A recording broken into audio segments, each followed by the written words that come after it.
li nga xam ne daal man rafetluwuma ko. te bokkul ci élégance. mooy voilà nga dem ba sa. ay jeex. après bi nga daanoo ba nga xam ne yow nekkatoo président de la république du Sénégal. maanaam ngay jël ay décision surtout que yoo xam ne dafay concerner ki nga xam ne day ñëw ci yow.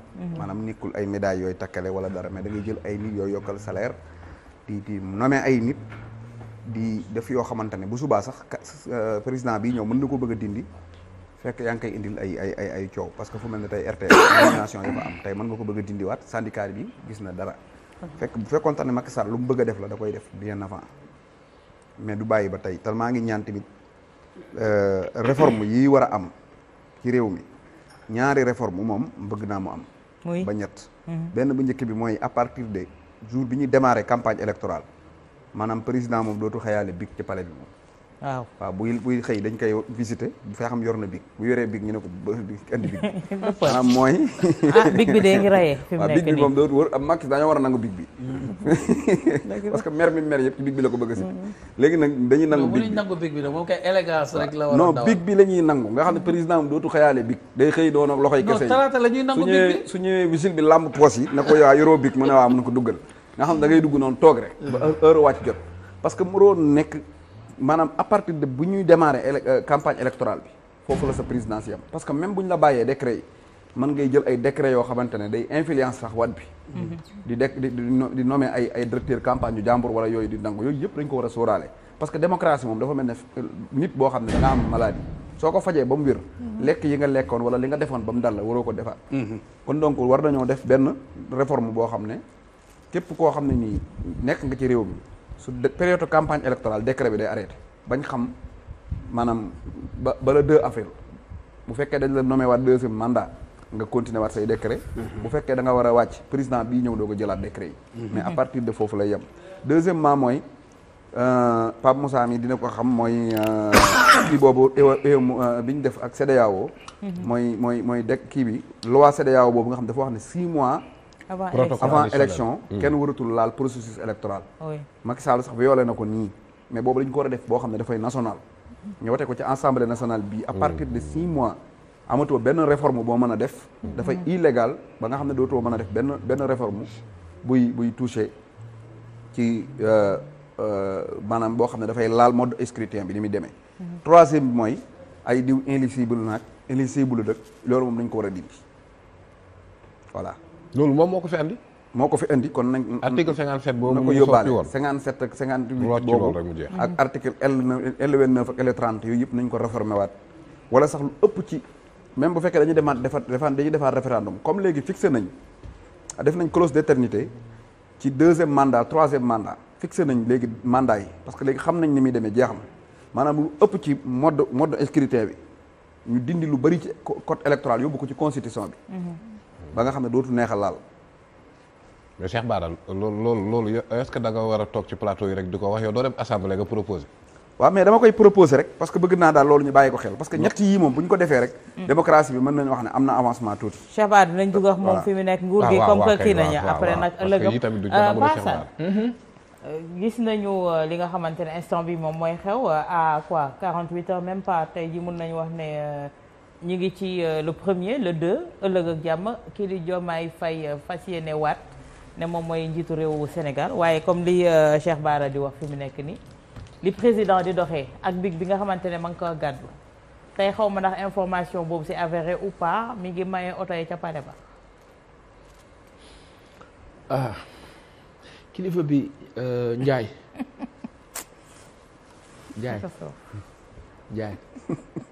maa ngi laa nuyu. maa ngi laa fay.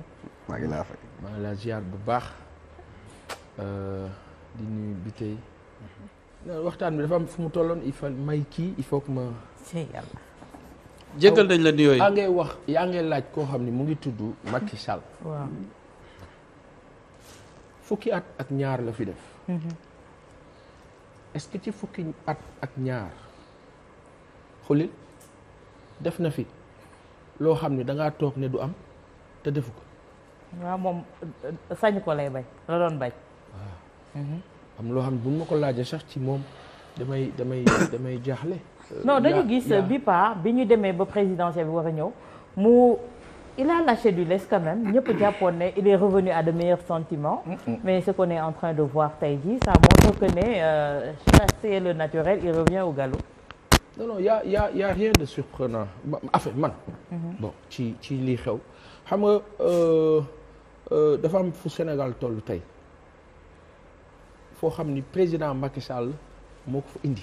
oui dafa ñu indi dafa jël état wu Sénégal wàcce ko ci mbedd mi loolu moom il l'a réussi sauf que nag yàlla du jum na mu ko wàccee ci mbedd mi itam am na fu mu dimbali tax na nit ñi lu nu réeroon lu bari ci mbiru état nu xam ko nu comprendre ko tant mieux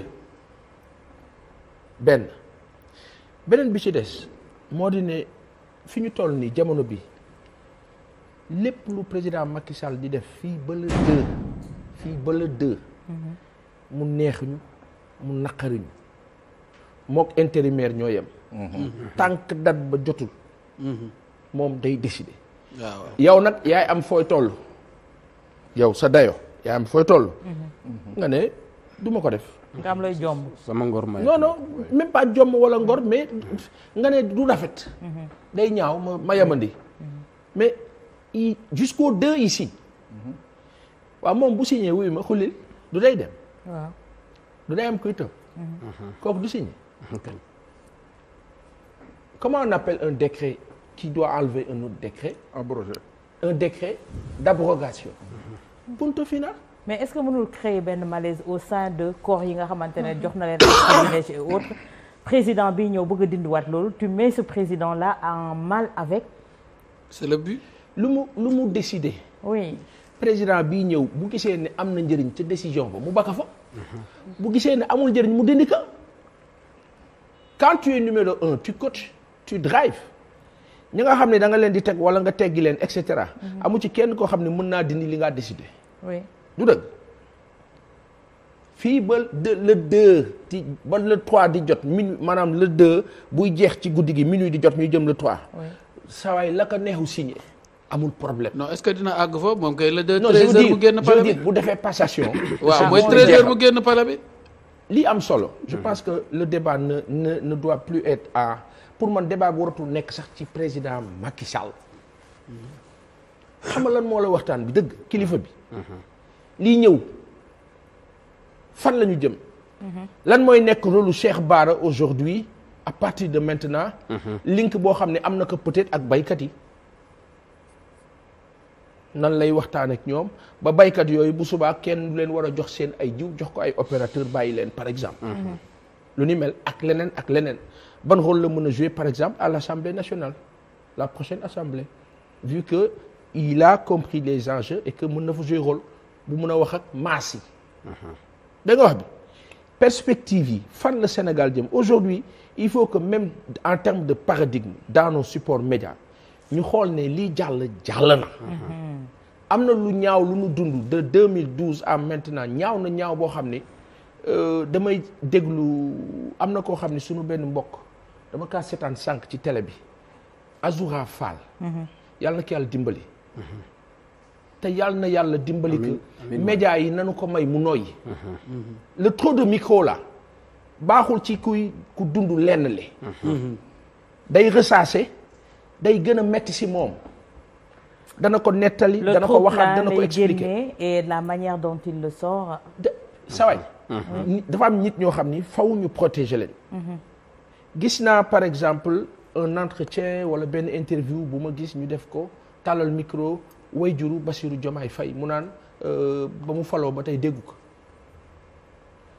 un chef d'État. il faut protéger sa famille. tout à fait proche. loolu baax na moom. ma ne loolu baax na ndax daa bëri ñu naan sëñ diw gisagu ko sëñ diw gisagu ko. ah bon c'est une bonne communication. daa bëri ci réew mi ñoo xam ne dañ naan sëñ diw gisagu ko. waaw ginnaaw ay waajuram gisaguñ ko massa keneen loolu moom oui massa keneen certainement. mais je veux dire. oui un chef d'État qui est élu bon li ñuy wax ni ñi falu ñoo ko gën a xam. mais nañ ci bàyyi xel. on protège sa famille proche. parce que c'est une communication qui doit être ordonnée structurée calibrée. beneen bi si des moo di ne yaakaar bi fort na fort boo xam ne aujourd'hui waxtaanu média yeeg ñun ñëpp nekkatul li jàll métti na métti boo xam ni di man bëggatuma kaa xalaat. Ah, tu veux qu'on oublie? Non, il s'agit pas d'oublier. mënoo ko fàtte parce que mu ngi ci yow en cas dund par exemple kilifa bi dund na ci nguuru Macky Sall loo xam ne mënu ko fàtte ci àddunaam. Par contre on veut aller de l'avant et on va vers où? Il y a un projet qui s'appelle le projet PASTEF qui a été conçu et pensé depuis le 4 avril ou 4 janvier 2014. ñu ngi ci 2024 10 ans mais 10 ans de conception léegi exécution modeste. lii ñëw lan la on va faire ça ça ça et ça pour man le Sénégal foofu la toll. ñu dem ci sens boobu. pour que ñu mën a gindiku. dimbal parce que tey la victoire du peuple est tellement belle. mais ndeysaan mënuñu kaa savourer ndax li ñu dund mu metti xool leen ñi ñàkk seen bakkan ñëpp. il y a quelqu'un boo xam ne bu ma kaa xalaat toujours dama naan waaye waroon na ko fekk Papito Kara. Je pense à lui. Il faisait de belles revues de presse. et tey doon na baax peut-être instant bi nii ñu ne woon mu ngi fi mu ñëw Walfadjri di def revue de presse par exemple. wala feneen. J'y pense comme ça. Et des milliers de jeunes Sénégalais qu'on a perdus en mer, haute mer, ak feneen ak feneen. Quand je pense à mes parents à Rufisque et Bargny, c'est un désastre. Donc te loolu la ko waral lépp mooy nguur bu bon ñu baal nu sax xaw a mel ni ñu wayadi li muy wax ci gendarmerie ak armée le président Sall lépp lu mu déréglé woon jamono bi dafa nekk di ko delloo. C'est comme quelqu'un bu jaxase. voilà merci. war a dem. merci beaucoup ne xaaral ma ranger. puzzle bi lay defaraat. ni mu ko tegaate loolu la de. c'est-à-dire fa mu ko defee na mu ko defee moo xaw a diis. Par exemple à un moment donné moom ci xeex ba mu nekkoon. dafa def lu ko neex. ci def lu ko neex bi mu déréglé lu bëree. léegi bu kaa delloo day nekk choc. D'accord. Et aujourd'hui jàpp naa ni Sénégal toll nañ foo xam ni nañu ñaan suñu borom nguur bi door a toog réussir. Et pour réussir il faut que ñun les médias ñu dimbal leen ci li ñu leen di tegal ci waxtaan. bu bañ a nekk rek waxtaanu mbedd.